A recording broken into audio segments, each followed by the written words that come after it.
স্বপ্ন তো সবাই দেখে, কিন্তু সফল কারা হবে? একই ক্লাসে পড়া ছাত্রের লক্ষ্য কিন্তু প্রথম হওয়া। সবার পক্ষে কি সম্ভব হয়?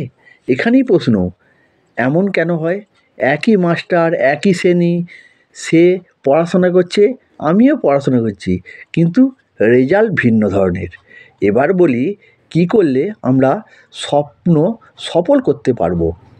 ১ নম্বর পয়েন্ট, অধ্যবসা। যে কোনো কাজে আমাদের অধ্যবসার প্রয়োজন, তবেই আমরা লক্ষ্যে পৌঁছাতে পারবো। ধৈর্য।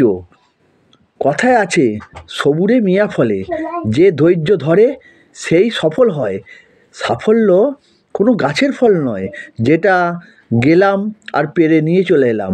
সাফল্য অনেক কষ্ট, পরিশ্রম ও ধৈর্যের ফসল।